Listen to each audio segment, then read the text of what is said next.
2017년 8월 14일 예수님의 메시지 말씀 출애굽기 3장 2절에서 3절 주의 천사가 가시덤불 가운데서 나온 불꽃 속에서 그에게 나타나시니라. 그가 보니 보라 가시덤불은 소멸되지 않더라. 모세가 말하기를 이제 내가 옆으로 비켜 서서 어찌하여 그 가시덤불이 타지 않는지 이 큰 광경을 보리라 하는데, 성경에 새벽이라는 말이 많이 나오고 깜깜한 밤중이라고 하는 말이 많이 나온다. 아주 중요한 말이다. 깜깜한 밤이 있으면 날이 새기 직전이 있고 날이 새면서 밝은 아침이 온다. 인생사도 이와 같은 것이다. 이 말은 얼마나 인생이 삶을 살아가는데 진실로 확인되는 말이다. 자신의 평생에 살아가면서 겪는 경험들을 거짓 없는 눈으로 직시해 보아도 알 것이다. 날이 새기 직전이 가장 어둡고 깜깜하다는 것을 인생사의 상식이다.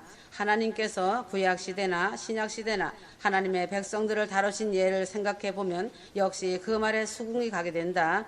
참으로 인간이 궁지에 몰리는 순간이야말로 하나님께서 자신에게 일하시는 때라는 것을 알아야 한다. 그때부터 하나님의 그 이름을 두려워하는 것이다. 그래서 성경 말씀도 서방에서 여호와 이름을 두려워하겠고 해돋는 편에서 그의 영광을 두려워할 것은 여호와께서 그 기운에 몰려 급히 흐르는 하수같이 오실 것이미로다 하는 말씀은 참으로 거부할 수 없는 진실이다. 이사야 59장 19절 누구라도 부인할 수 없는 자연스러운 사실인 것이다. 천국 가는 길도 밤중이 있으면 새벽이 있고 밝은 날이 비춰오는 것이다. 그래서 좁은 문 좁은 길이 있는 것이다. 좁은 문을 들어가려면 고통이 따르고 좁은 길 역시 협착하기 때문에 그 길을 걸으려는 거치는 돌들이 많아 걸어가기가 매우 힘들다는 것이다. 이 모두가 인생사의 굴곡이라고 생각하면 된다. 교회들이 처한 현실이나 각자 개인이 처한 상황이 하루하루 지나면서 차차 좋아지길 기대하며 바라고 살지만 사실은 자신의 몸과 혼과 육체가 그리 쉽게 호락호락하지 못함을 볼 수 있다. 그래서 한국 속담에도 인생은 새옹지마라고 말한다. 세상 것들이 덧없는 것들임을 감안하여 골똘히 생각해 본다면 이생이라는 것은 자신이 바라는 대로 되기가 힘들고 오히려 변화와 기복으로 가득 찬 헛된 것이라는 사실을 자신 스스로 인정하게 된다. 태풍이 불고 비가 그치고 나면 얼마 안 가서 다시 먹구름이 몰려오고 구름이 하늘을 가득 채우는 그런 날 뒤에야 찾아오는 것을 본다. 이런 상황들 때문에 하나님의 성도들은 하나님을 원망하기도 한다. 어찌하여서 주께서 나를 잊으셨나이까라고 하며 부르짖곤 한다. 시편 116편 11절 내가 서둘러 말하기를 모든 사람은 거짓말쟁이라 하였도다. 시편 42편 9절 내가 나의 반석이신 하나님께 말씀드리기를 어찌하여 주께서 나를 잊으셨나이까. 어찌하여 내가 원수의 압제로 인하여 슬퍼하며 다녀야 하나이까 하리라 하였다. 위에 기록한 말씀이 들어있는 것도 그런 사연이 담긴 부분 중에 하나이다. 요셉이 그의 아버지를 애굽으로 데려오기 위해 사람들을 보내었던 날 야곱은 한 인간으로서 그 마음이 얼마나 기쁨에 가득 차 있었겠는가다. 죽었던 아들을 만나는 그 기쁨은 헤아릴 수 없이 그 사랑이 넘쳤을 것이다. 야곱은 이스라엘의 12명의 아비이며 선조이다. 그는 오랜 세월 동안 아들이 죽었다고 여기며 살아오고 있던 중이었다. 어느 날 예고 없이 날아온 기쁜 소식에 그는 온 가족과 함께 큰 충격과 놀라운 소식에 너무나 기뻐하였다. 그리고 그는 요셉의 초청을 받아 애굽의 기름진 땅 고센으로 정착을 하였다.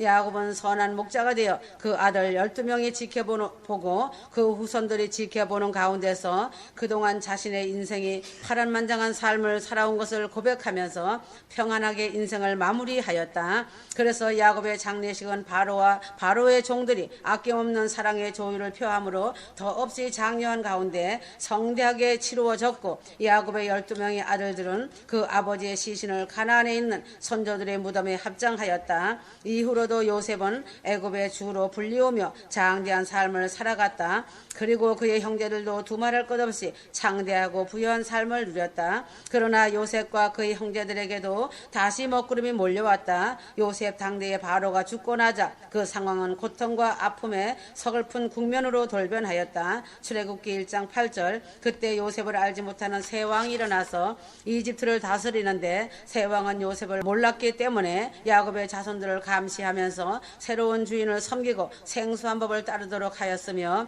그 고센 땅을 다스리는 대신 거기서 노예가 되게 하였다. 인간이 이렇게 비참하게 노예로 전락할 줄 그들이 어찌 알았겠는가다. 부요한 모든 삶을 뒤로하고 노예가 되어 비참한 생활이 그들의 삶으로 전가되었다는 사실이 그들에게는 혹독한 괴로움이 된 것이다. 그들은 긴 세월 동안 벽돌을 만들었다. 신앙의 자유도 박탈당하고 처참한 삶을 살았다. 애굽인들은 모든 것을 앗아갔다. 야곱의 하나님을 믿지 못하도록 애굽의 우상들을 경배하게 하며 섬기게 하였다. 그리하여 이스라엘은 작금의 미국 흑인 노예들보다 더 비참한 상태가 된 것이다. 그래서 야곱의 후손들은 그들의 조상들이 누렸던 번영을 의심하기도 하였다. 그들은 하나님께서 세월이 너무 많이 흘러서 자신들을 잊어버리셨을 거라고 생각하며 살고 있었다. 그들은 애굽의 우상을 섬기며 살기도 하였다. 그러나 하나님은 자신의 자녀들을 절대로 버리지 아니하신다는 사실이다. 하나님의 자비와 사랑이 어떠하신지 그 언약이 끊을래야 끊을 수 없는 관계라는 것이다. 주의 목전에는 하루가 1000년 같고 1000년이 하루 같다는 사실이다. 시편 90편 4절 주의 목전에는 1000년이 단지 지나간 어제 같고 밤에 한 경점 같나이다. 시편 90편 7절 우리가 주의 성내심으로 인하여 소멸되며 우리가 주의 진노를 인하여 고난받나이다 하였다. 그러므로 하나님이 마음에 계획해 두신 시간이 오고 예정해 두신 시간이 차면 이루시고 행하신다는 것이다. 악한 인간들과 마귀들이 어떤 모양으로 발악을 하며 저항을 하여도 하나님은 유유히 공중 강림하시어 내려오셔서 사랑하는 휴거 백성들을 큰 구원 휴거로 데려가시고 구원하신다는 사실이다. 그러므로 하나님의 휴거 성도들을 대적하고 핍박하던 악한 원수 마귀들은 그 영들끼리 한패였던 자들도 마찬가지로 모두 하나님의 손길에 의해 움직인다는 것임을 명백하게 깨달아야 한다. 그 대적자들인 사단의 종자들을 통해 쭉정이 가라지를 알곡에서 가려내는 일을 하는 것이기 때문이다. 그래서 무대응으로 나아가라고 한 것이다. 마귀 종자들은 누가 가라지 쭉정인지를 너무 잘 알고 있기 때문에 대적하며 핍박함으로 넘어뜨리는 것이다. 그리하여 전지하는 자의 손에 의하여 전지당하고 농부이신 주님의 손길에 의해 솟겨나가는 것이다. 출애굽기에서 주님이 쓰신 구원자는 바로가 유념하여 높은 자리까지 격상시켜준 덕에 애굽인의 학문을 배우며 성장한 사람이다. 그러나 모세는 자신에게 최상의 특혜가 자신에게 주어졌어도 그것을 붙잡지 않았다. 지금에도 하나님께로부터 오는 것들을 붙잡기까지 항상 선하고 겸손한 태도를 잃지 않는 사람들이 있다. 모세는 젊은 나이였음에도 명예를 단호히 거부하고 오히려 경건한 마음으로 그것을 모욕하고 멸시까지 하였다. 모세는 이 지상에서 세운 궁전들 중에서도 가장 장대한 것에 속하는 바로의 전에서 즐거움과 영화를 누리기를 거부하고 하나님의 백성과 고난받는 것을 선택하였다. 모세는 그 후 40년이라는 세월을 쓴물과 눈물의 빵을 먹으며 광야의 삶을 살았다. 그 기간 동안 모세는 하나님께서 그에게 예비하신 계획들을 성취하는데 필요한 자질, 저 깊은 지식들과 역량들을 습득했다. 그는 애굽에서 아무 탈 없이 잘 나가던 어느 날 유대인들 간에 일어난 다툼을 중재하다가 그중 한 사람으로부터 누가 너를 우리를 다스릴 왕과 재판관으로 삼았더냐? 내가 애굽인들을 죽인 것 같이 나도 죽일 생각이냐? 라고 하는 말을 듣고 낯선 땅으로 도망해 왔었다. 모세는 그 광야에서 자신을 낮추어 노예의 일을 하면서 결혼도 하고 자식도 낳았다. 그때는 고통의 때였다. 그는 그러한 삶을 40년 동안이나 계속해야 했다. 그리고 드디어 그의 나이 80을 간 넘긴 즈음 꿈도 못 꾸고 있던 상태에서 그는 하나님의 부르심을 듣게 되었다. 즉 자신의 백성을 속박에서 구출하라는 명령을 주님께로부터 하달받은 것이다. 모세 자신이 매우 놀랐을 것이다. 출애굽기 3장 1절 이제 모세가 그의 장인 미디안 제사장 이드로의 양떼를 치는데 그가 그 양떼를 광야의 뒤편으로 인도하여 하나님의 산 호렙에 이르렀더니 하였다. 모세도 많은 상처와 아픔이 있는 자이다. 궁궐에서 많이 배운 학자가 천한 노예들이나 하는 양치기로 전락하며 열심히 삶을 산 자이다. 그러므로 모세도 그렇게 학식이 뛰어났어도 노예 생활하는 양치기까지 낮추어졌고 다윗도 도망자 신세가 되어 쫓기며 낮은 자리로 낮아졌다. 사도 바울 역시 학식이 풍부한 자로서 매맞고 굶주리며 죽음을 통과하고 아주 낮은 자리까지 내려간 자이다. 그러므로 자신을 굽힐 줄 알고 낮아진 사람이야말로 진정한 의인이고 휴거 신부로서 주님의 기쁨인 것이다. 그래서 성경에 미련한 자를 들어서 지혜자를 부끄럽게 한다고 한 것이다. 세상에는 위대한 사람이라고 불리는 자들이 많이 있다. 이들 중에는 교만이 머리 위를 넘어서 폭발하는 자들도 있고 폭발하기 직전인 지경으로 마음에 꽉 들어차 있는 자들도 너무 많다. 그러한 자들은 자신이 너무 잘 알고 높다는 것을 자가당착하며 자신에게 속으며 착각 속에 살고 있다. 자신에게 속는 것은 사탄의 속임수에 넘어진 자들이다. 그런 자는 자신은 그 어떤 바람이 불어도 이겨낼 수 있다고 생각하며 산다. 그러하나 이런 자들은 끔찍한 폭풍이 불어닥치면 그런 나무들은 속이 썩어 있기 때문에 뿌리채 힘없이 뽑혀버리고 만다. 그러나 겸손한 갈대들은 몸을 숙였다가 다시 몸을 일으키지만 그들은 귀엽고 똑똑하고 잘났다고 맞서다가 큰 파국을 맞게 되는 것이다.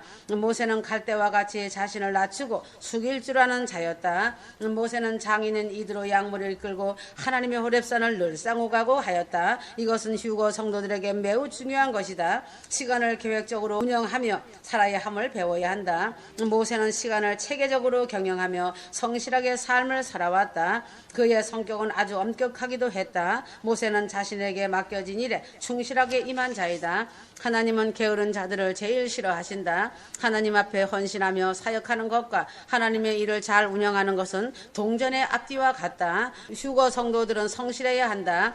하나님께서는 자신이 하는 일에 게으름을 피우는 사람을 부르시고 세우시는 법이 없으시다는 것을 알아야 한다. 출애굽기 3장 2절 여호와의 사자가 떨기나무 불꽃 가운데서 그에게 나타나시니라. 그가 보니 떨기나무에 불이 붙었으나 사라지지 아니한지라. 모세에게 온 천사는 영원한 언약의 천사의 말이다라고 말하지만 아니다. 하나님은 이 세상에 오시길 원하셨다. 그러므로 하나님은 영원한 말씀께서는 이런 식으로 종종 이 땅에 오셨다고 성경에 기록되어 있다.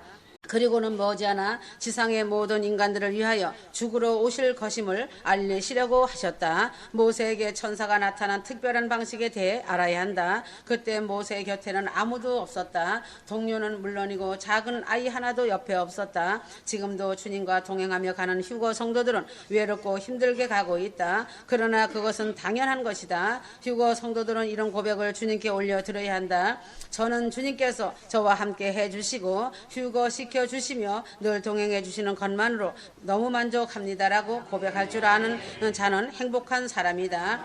출애굽기 3장 3절 모세가 말하기를 이제 내가 옆으로 비켜서서 어찌하여 그 가시덤불이 타지 않는지 이 큰 광경을 보리라 하는데 모세는 처음에 가시덤불에 불이 붙은 줄 알았다가 자세히 보니 덤불이 타긴 타되 소멸되지 않고 재도 생성되지 않는 것을 확인했을 때 그 놀라움에 입을 열지 못했다. 모세가 볼 때는 기이한 광경이긴 하지만 또한 영광스러운 모습이었다. 가시 덤불이란 믿는 그리스도인들에게 교훈을 주기에 불타오르고 있다는 사실이다. 타오르는 가시 덤불이 모든 시대가 끝날 때까지 신부된 교회와 각 그리스도인들을 나타내는 중요한 상징으로 남을 것이다. 휴거 성도들에게 귀한 교훈들을 전해 주었으며 예수님 메시지 말씀에도 기록되어 있다. 가시 덤불은 교회에 상징적으로 보여주고 있다는 사실이며 특히 휴거 성도들에게 큰 교훈이다. 왜 가시 덤불이었을까다. 모세도 가시 덤불이 불타는 곳에서 하나님을 만났고 아브라함도 이삭 대신 가시 덤불에 제물된 순양을 예비케 하셨다는 것이 핵심이다. 크고 화려한 나무가 아니라 그처럼 소소한 가시 덤불을 선택하셨다는 놀라운 사실이다. 하나님의 교회는 가난하고 비천하고 보기에도 내세울 곳이 없는 사람들로 구성되어 있다. 교회는 모든 영광을 다 가지고 있지만 밖에서 보기엔 그저 초라한 무리들에 불과한 것이다. 그러므로 구약에서 신약까지 또한 마지막 오메가를 다 이루기까지 잘났다고 하는 명예의 간판이 붙은 자들을 선택해서 세우지 않았다. 하나님이 택하시고 선택하셔서 세우시고 시대마다 세운 사도 선지자 선견자들을 보면 화려한 간판이 없다는 것이 특징이고 지식이 뛰어난 자가 없으며 부여를 가진 자가 없다는 것 또한 특징이다. 하나님 손에서 모진 훈련되어진 자들이다. 이들은 시대마다 세워서 하나님의 아름다운 그릇으로 청지기 사명을 감당하였지만 그 속에는 말로 다 표현하기 어렵고 고통스러운 그들의 삶이었다. 참으로 가시덤불처럼 엉킨 그 속에서 모질게 훈련되었다는 것이다. 이들에 대해 성경에 다 기록할 수 없어서 조금씩만 소개된 것이다. 그래서 천국에 오면 이들에 대하여 알게 된다. 모세서부터 계시록을 기록한 사도 요한까지 그들의 삶은 파란만장한 가시덤불의 삶이었다. 지금 이 시대의 마지막 오메가를 이루고 마무리하기 위해 세운 나의 여종, 나의 사랑하는 신부도 가시덤불 같은 파란만장한 삶을 살며 내 손에서 전적으로 훈련되어진 자이다. 볼품없고 자신을 내놓을 것 없지만 나의 아주 귀한 금굿으로 사용받고 있다. 휴거 성도들이 모여서 예배드리는 예배당 역시 아주 초라하고 보잘것없지만 그 안에는 휴거의 아름다운 영광의 영이 흐르고 성령 충만이 넘치고 성령의 기름 부음이 넘치고 있다. 생명의 말씀에 생수가 넘치는 곳이다. 신부들 속에서 생수가 넘치고 있다. 고린도전서 1장 26절 형제들아 너희는 너희의 부르심을 보라. 부르심을 받은 자들은 육신을 따라 지혜로운 자가 많지 않고 권력 있는 자도 많지 않으며 좋은 가문에서 태어난 자도 많지 아니하니라 하였다. 그러나 모두가 하나같이 다 그런 것은 아니다. 이 중에도 부한 자도 가끔은 있다. 부유함을 얻은 자는 하나님께 감사를 올려야 한다. 몇 배나 더 감사하는 마음을 가져야 마땅한 것이다. 하나님의 백성들은 언제나 나지막하고 초라한 가시덤불에 불과했다. 예수 그리스도는 한없이 풍성하지만 주님의 교회는 더없이 초라하고 가난하다. 당연한 것이다. 그리스도께서는 세상을 혼돈스럽게 하시기 위하여 의도적으로 이렇게 하신 것이다. 하나님이 세상을 심판하시기 위해 이 땅에 다시 오실 때 억만금을 지니고 살고 있는 수많은 사람들이 저주를 받아 영원한 불못으로 던져지고 그리스도의 교회된 신부들은 영원한 부요를 상속받는 일이 일어날 것이 확연하게 눈앞에 와 있다. 그러나 이 지상에서의 신부된 교회들이 그저 불에 타는 가시덤불에 불과하다는 것이다. 가시덤불은 절대로 불타지 않는다. 불타는 가시덤불은 그리스도의 신부된 교회가 세상에서 불같은 시험과 여러 가지 고통들로 가시덤불이 타는 듯한 고통을 받을 것이란 사실을 교훈하고 있다. 우선 그 가시덤불은 그 당시 이스라엘과 그들의 신앙 상태를 나타내는 살아있는 상징과도 같았다. 그들은 쉴 새 없이 벽돌을 만들었고 그러하여 벽돌 굽는데 필요한 불길은 한시도 꺼질 줄 몰랐다. 주님께서 말씀하신 것처럼 이스라엘은 가시덤불이 불타는 듯한 노예 생활을 통해 불같은 시련을 겪고 있는 상태였다. 지금 이 시대에도 휴거를 외치고 휴거의 나팔을 부는 신부된 교회들은 핍박과 조롱을 받고 있다. 휴거 신부들의 탄식이 섞인 부르짖음은 지금도 천국을 향해서 올려지는 기도의 절규이다.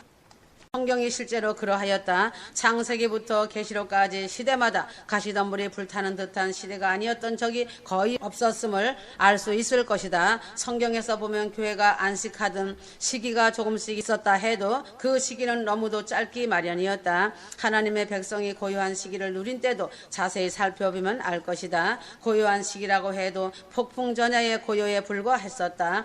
대지진이 일어나려고 진동할 것이라며 예측하지만 고요하다. 교회도 사위가 고요할 때 모든 것이 안전해 보일 때 느닷없이 폭풍이 닥쳐올 것이다. 하나님께서 허락하시는 고난이다. 이와 같이 어느 날 어느 시간에 공중휴거도 느닷없이 일어난다. 그래서 오늘이라는 시간을 사랑과 순종으로 믿음을 굳게 살아야 한다. 믿는 자들 즉 휴거 성도들도 이 법칙이 반드시 적용된다. 그날의 희비가 엇갈릴 것이다. 이제는 자신 점검할 때이다. 두 마음 두 다리 걸치지 마라. 사람은 속일 수 있어도 하나님은 속지 않으신다. 자신을 드러낼 때는 반드시 자신에게 문제가 있어서 드러내는 것이니 변명하며 피하려 하지 마라. 자신의 알량한 자존심을 갈아엎어라. 지금까지는 세상을 향해 두 얼굴과 양다리 걸치고 왔지만 하나님께서 이러한 시간을 무한히 지속시키지 않으실 것이다. 하나님을 속이려고 한다면 어리석은 자이다. 휴거 성도들은 성경을 믿고 예수님 메시지 말씀을 확실히 믿는 사람이라면 모든 것을 떠나서 하나님 안에서 경건하게 살고자 하며 세상과 구별되어 살고자 하는 자는 핍박과 조롱을 받기 마련이다. 그것이 천상을 향해 좁은 길을 길을 걷는 것이다. 천국은 공짜는 없다고 하였다. 반드시 대가 지불을 해야 하는 것이다. 이 사실을 자신이 인식하고 있어야 한다. 베드로전서 4장 12절 사랑하는 자들아 너희를 연단시키려는 불같은 시련에 관하여 너에게 어떤 이상한 일이 일어나는 것처럼 이상하게 여기지 말고 하였다. 이사야 48장 10절 보라 내가 너를 정련하였으나 은과 함께하지 아니하고 고난의 용광로에서 너를 택하였노라고 하였다. 이 말씀이 휴거 성도들에게 적용되었다고 보면 된다. 용광로는 아주 뜨거운 곳으로 그 속으로 들어가는 것은 모조리 불타버리기 마련이다. 휴거 성도들은 그 용광로에서 자신의 의와 자존심, 탐욕, 교만, 거짓, 시기, 질투, 음란 등 더러운 쓰레기들이 다 태워져야 하고 또한 그 용광로가 핍박과 박해이다. 이것을 용광로에서 다 통과해야 한다. 연단을 모르고 핍박을 모르는 자들은 그들 안에 하나님이 없는 자들이다. 십자가가 없는 자들은 하나님도 없는 법이다. 고난의 십자가가 천국을 얻는 것이다. 한나 옆에 분인나가 있었고 이상 옆에 이스마엘이 있듯이 휴거 성도들은 항상 대적자가 있다는 사실이다. 출애굽 밤중이다. 디데이 시간이다. 정신 차려라. 세상으로 받는 박해는 고사하고도 아주 가까운 사람들로부터 핍박도 받고 또한 극진하게 섬겨주었던 자들로부터 상상을 초월하는 아픔을 당하기도 한다. 앞서 말한 것 같이 이삭이 있으면 단언컨대 그는 이스마엘에게 조롱을 당할 것이 분명하다. 가족이나 형제 친척들이 핍박을 넘치게 하는 예도 매우 흔하다. 빛의 사람들은 끊임없이 조롱을 받기 마련이다. 이런 자들은 휴거 성도들이 사랑하며 경배하는 하나님을 대적하고 혐오한다는 사실을 또렷한 모양으로 말하고 행동한다. 아주 적나라하게 대놓고 핍박하고 대적한다. 그러나 하나님께서는 휴거 성도들을 보호하고 계신다는 사실을 잊어서는 안 된다. 휴거 성도들은 하늘의 보물에 대하여 알아야 한다. 마태복음 6장 19절 너희 자신을 위하여 땅에다 보물을 쌓아두지 말라. 거기는 좀이나 녹이 해치며 또 거기는 도둑들이 뚫고 들어와서 도둑질 하느니라. 마태복음 6장 19절에서 24절 이 본문 말씀은 간단하다. 자신의 마음이 어디에 있느냐는 것이다. 21절 말씀에 따르면 마음은 자기 보물이 있는 곳에 있다. 이제는 휴거 성도들의 마음이 어디에 있느냐고 묻는다면 자신이 무엇이라고 할 진실한 말이 나와야 한다. 자신의 마음이 어디에 무엇에 전념하고 있으며 무엇에 몰두하고 있는가, 특별히 어떤 일에 대해 생각하고 계획하고 또 주력하고 있는가. 인간은 무엇인가에 전념하도록 피조되었다. 인간은 물질 사회에 속해 있다. 물질의 소비에 대하여 알아야 한다. 물질의 씨와 물질 부인은 매우 행복하고도 성공적인 부부이다. 그것은 성공을 물질이라는 측량계로 측정하려는 세상 사람들의 의견이며 물질에 대한 탐욕이기 때문이다. 그러므로 물질이라는 측량계가 물질 씨와 물질을 부인하는 삶에 작동을 했을 때 깜짝 놀라는 결과가 빚어진다. 세상의 욕심과 탐욕, 물질을 쌓는 사람들은 자칫 판단을 잘못하여 잠깐 집중력을 잃으면 그 물질이 자신을 올무로 잡기 때문에 그 물질과 함께 쓰레기 하치장으로 다 실려갈 고철 부스러기 더미에 지나지 않고 그 결과는 다시 불 속에 들어가서 다시 만들어지거나 아니면 불에 살라지는 것이 된다. 이것이 인생이 흘러가는 길이다. 이것이 인생이다. 인생이 물질로 인해 어두워지며 흘러가는 길이다. 대단히 어리석은 말로 들림에도 불구하고 근본적으로 물질을 획득하며 이문을 남기는 데 전념하고 살고 있으면서도 억지로 자신을 아니라고 부인하는 삶을 살고 있다. 휴거 성도들은 물질에 대해서 면밀히 자신 점검에 들어가야 한다. 땅의 물질이 자신의 발목을 잡는지 살펴보아야 한다. 미래를 생각하며 물질에 집착을 한다면 고철 쓰레기와 같이 된다. 그래서 물질의 부패가 자신의 목줄을 감는 것이 된다. 안타깝게도 예수님 당시의 주도적 종교자라고 하는 자들도 현재 휴거 성도들 같은 문제를 안고 있었다. 그들은 땅에 썩어질 물질에 전적으로 매달려 있었다. 바리새인들도 이런 문제에 매달려 있었다. 그들은 물질 지향적이고 탐욕스러웠고 욕심 사나웠으며 남의 것을 탐냈고 속임수가 많았으며 더 많은 물질에 손을 넣으려고 애썼다. 마태복음 6장 19절에서 24절 기록된 산상수훈의 내용을 살펴보면 자신의 소유에 관한 이 문제를 전반적으로 의용하고 행하고 있던 바리새인들에 대해 예수님께서 몇 가지 사항을 강하게 직접적으로 지적하신 것이 기록되어 있다. 산상수훈 마태복음 5장 7장은 바리새인들의 저급하고 부적절하고 불충분한 기준을 날카롭게 공격하여 일소시키고 하나님 나라에서의 거룩한 삶의 기준을 재확증하려는 것이었다. 그러므로 예수님 말씀의 반기를 들고 아무런 효력도 없는 종교 체계를 만들어냈다. 그 설교의 핵심은 5장 20절 하반절 말씀이다. 너희 의가 바리새인보다 더 낫지 못하면 결단코 천국에 들어가지 못하리라는 주님의 말씀은 쉽게 말하자면 내 나라에 들어오려면 이 기준에 맞게 살아야 한다는 뜻이다. 그래서 주님은 바리새인들의 욕심적인 것에 대비되는 천국의 의를 확언하셨다. 그러하다면 천국의 소망을 두고 휴거가 임박한 이때에 삶을 살아가는 휴거 성도들은 예수 그리스도께서 5장 20절에 말씀하시는 말씀에 그대로 순종하며 버리고 내려놓음의 삶인지 아니면 아직도 세상의 미래에 대한 욕심이 있는지 자신을 점검해야 한다. 바리새인만도 못하게 사는지 이 말씀은 두려운 말씀이다. 휴거 성도들은 앞으로의 장래성은 이 땅에서도 전혀 없다는 것이 사실이다. 욕심에 의해 그날에 슬피 울며 애곡하는 일이 없어야 한다. 그러므로 자신에 대한 올바른 견해가 반드시 성찰되어 있어야 한다. 마태복음 5장 1절 12절에서 예수께서는 내 나라에 들어오려면 네 자신에 대해 올바른 견해를 가져야 한다고 말씀하셨다. 바리새인들은 교만했고 자기 중심적이었으며 자족적이었다. 하지만 휴거 성도는 심령이 상하고 죄를 애통해하며 온유하며 의에 줄이고 목말라하며 섬기고 나누는 삶이 몸에 배어 있어야 한다. 오메가로 세운 나의 사랑하는 신부 나의 여종의 모델이다. 그는 자기 소유를 간직한 것이 없으며 물질을 주면 가난하고 병든 자들을 위해 전부를 아주 귀하게 나누는 삶을 살고 있다. 그들 세 사람은 가진 소유가 없는 자들이다. 무소유자들이다. 휴거 성도들도 이 같은 삶을 살아야 한다. 일용할 양식으로 만족하며 천국의 부요를 얻기 위해 살아가야 한다. 휴거 성도들은 그 부패를 지연시키는 소금의 역할을 해야 하며 그 어둠을 몰아내는 빛의 삶을 살아야 한다는 것이다. 휴거 성도들은 성경 말씀과 예수 메시지 말씀에 대한 올바른 견해를 확고하게 붙잡고 그대로 복종하는 것이 올바르게 잘 가고 있는 자들이다. 자신들이 도덕적인 문제에 대해서도 올바른 견해를 가져야 한다. 마태복음 5장 21절에서 48절이다. 도덕상의 문제는 외적인 것에 신경을 쓰는 것이 아니고 어떤 행위를 하고 안 하고의 문제가 아니라 무엇을 생각하느냐 하지 않느냐의 문제이다.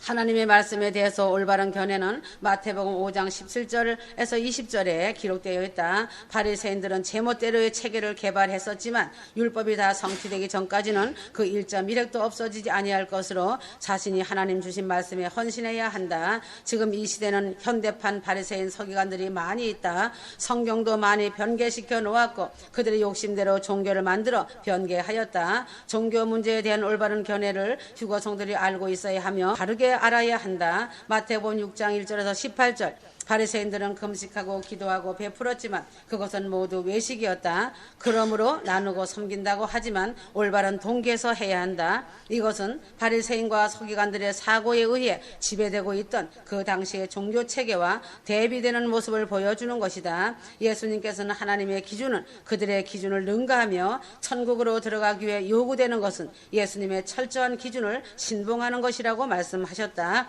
예수님의 기준을 벗어나는 것은 헛수고라고 하셨다. 예수님께서는 마태복음 6장 19절에서 34절에서 부와 사치에 대해서 19절 24절에 꼭 필요한 의식주에 대해서도 올바르게 살고 알아야 한다고 하셨다. 25절 34절에 말씀하셨다. 먼저 주님은 자신이 소유한 부의 문제를 반드시 다루시고 그 다음은 먹고 자고 살고 입는 것 등 생활에 꼭 필요한 것의 문제를 다루신다.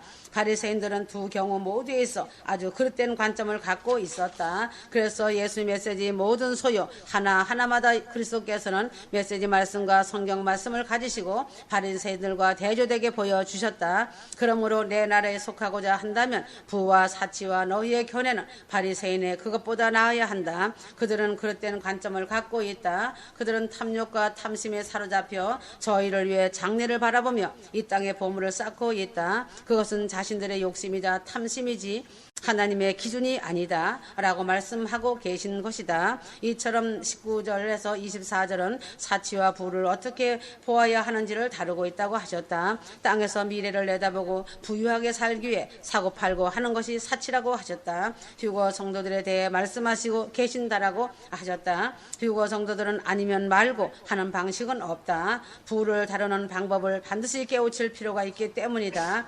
이 본문 말씀은 잠시 이 땅에서 나그네로 살아가는 동안 먹고 마시고 잠자고 있고 하는 단순한 필요 이상의 사치와 부를 어떻게 다루며 살아야 하는지에 대하여 보여주는 교훈의 말씀이다. 휴거 성도들은 본향으로 떠날 시간이 임박한 이때에 당연히 예수님 말씀하시는 올바른 방향으로 행하며 삶을 살아야 한다. 탐욕적인 체계와 거짓 종교에 대해 알아야 한다. 마태복음 6장 1절에서 18절 바리새인 종교의 위선을 보여주고 있으며 외식적 종교가 있는 곳에는 탐욕도 있음을 지적하고 있다. 그래서 주님은 부와 돈에 대한 그들의 가증함을 다루시는 것이다. 거짓 목사, 사꾼 목사, 짓지 못하는 벙어리 개 목사들과 거짓 교사라고 지칭하는 추한 사역자들을 볼 때마다 그가 돈 때문에 행동하고 거짓의 언어를 쏟아내는 모습을 볼 수 있다. 이것이 성경의 더러운 이익을 위하여 사역하지 말라고 한 것이다. 베드로전서 5장 2절 너희 가운데 있는 하나님의 양무리를 치고 돌보되 마지 못하여 하지 말고 자원함으로 하며 더러운 이익을 위하여 하지 말고 준비된 마음으로 하며라고 하였다. 성경은 외식적 종교의 특징을 두 가지로 대별하고 있다. 그 하나는 돈에 대한 탐욕, 또 하나는 부도덕한 정욕이다. 거짓 종교와 거짓 종교 지도자들이 가는 길에는 늘 두 가지가 따른다. 비록 이들만이 아니라 휴거 성도들도 자신을 돌아보아 이들 같은 마음이 자신 속에 있지 않은가 점검하고 내려놓아야 그날 그 시간에 영광을 볼 것이다. 자신의 마음을 속이는 것 같이 가증한 것은 없다. 지금 이 시대만 그런 것이 아니었다. 구약에도 이해와 같은 일이 있었다. 구약 시대에도 외식이 있는 곳에는 돈에 대한 탐욕도 있었다. 사무엘상 2장에 잘 기록되어 있다. 엘리는 이스라엘의 대제사장으로서 당시 종교 지도자 중에 핵심 인물이었다. 그에게는 홈니와 비누하스라고 하는 두 아들이 있었다. 그들은 막중한 책임을 맡고 있는 사람이었다. 그들은 대제사장의 아들로서 하나님과 그 백성 앞에 책임을 지고 있었던 것이다. 하지만 그들은 불량자이다. 지독한 위선자였다. 그들은 전적으로 부도덕하고 정욕적이고 음탕하고 호색적이었으며 하나님께서 경배받으시는 바로 그곳에서 문란한 삶을 살았다. 너무도 악하고 비열하여 여호와께서는 결국 그들을 쳐서 죽게 하였다. 홈니와 비누하스는 영적인 사기꾼이었으므로 탐욕으로 특징 지워진 자들이다. 이 말씀이 사무엘상 2장에 기록되어 있다. 그러나 홈니와 비누하스는 재물이 당도하면 자신들이 먼저 좋은 것을 취하고 그 나머지를 하나님 목으로 남겨두었다. 그들은 얻을 수 있는 것은 모두 그렇게 취했다. 레위기 7장 30절에서 35절, 사무엘상 2장 12절에서 16절 그들은 이렇게 욕심이 사나웠고 탐욕적이었다. 사무엘상 2장 12절에서 16절에 기록된 말씀이다. 이 소년들의 죄가 여호와 앞에 심히 크면 그들이 여호와의 제사를 멸시함이었더라 하였다. 그들은 하나님께 속한 것을 가지고 장난을 했던 것이다. 바리새인들도 똑같은 짓을 했다. 그들은 자신들의 종교적 지위를 이용하여 주머니를 채웠다. 때문에 예수께서는 두 차례나 채찍을 휘둘렀다. 성전을 깨끗게 하셔야 했다. 마태복음 21장 12절에서 13절, 요한복음 2장 13절에서 17절 그들은 종교적 지위를 이용하여 치부하였다. 하나님은 외식과 탐욕과 교만과 더 지독한 악취를 풍기며 말씀을 대적하는 것은 아주 악한 썩은 오물 냄새이며 지옥의 냄새라고 하셨다. 지금 이 시대 이때에도 그와 똑같은 짓을 저지른 자들이 비일비재하다. 종교적인 외식이 있는 곳이면 그 어디나 탐욕의 대적자들의 문제가 따르기 마련이다. 외식과 탐욕과 교만과 하나님의 말씀을 대적하는 자들은 하나님의 심판의 책에 이미 기록되어 있다.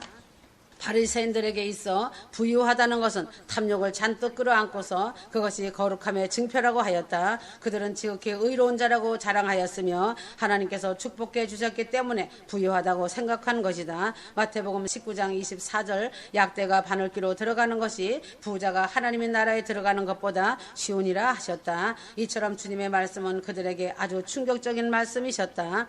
바리새인들은 부유는 어떤 사람의 삶을 하나님께서 승인하신다 한다는 것이었다. 왜냐하면 하나님께서 의로운 사람에게 부를 주신다고 그들은 믿었기 때문이다. 마태복음 19장 24절은 주님께서 그렇게 말씀하시지 않으셨다. 그들은 돈을 곧 하나님의 축복으로 평가했기 때문에 탐욕적으로 돈을 모았고 돈이 많아질수록 더욱 신령한 채 했다. 그래서 안나스와 가야바는 성전에서 특별한 이권을 행사하며 즉석에서 현금을 융통할 수 있는 큰 부자가 되었다. 지금은 다 왔다. 휴거 성도들은 알 것이다. 하나님의 나팔 소리에 자신의 이름이 불려져야 하며 가족과 권력 친척의 이름이 불려져야 한다는 것을 말이다. 그러하다면 자신의 언행 심사가 어떠해야 하는지 자신을 보아라. 휴거는 사랑이다. 원수까지도 사랑하라고 누누이 말했다. 지금은 다 드러나지 않을 것이 없다. 다 드러내주면 십자가 보혈 의지하여 회개하여라. 천국문을 들어가려면 오직 회개밖에 없으며 그것이 살 길이다. 자신이 어떤 열매인가 자신을 먼저 보아야 한다. 남의 일에 간섭하지 마라. 세상을 보면 어느 시점이라는 것을 알 수 있다. 긴박하다. 아멘. 아멘.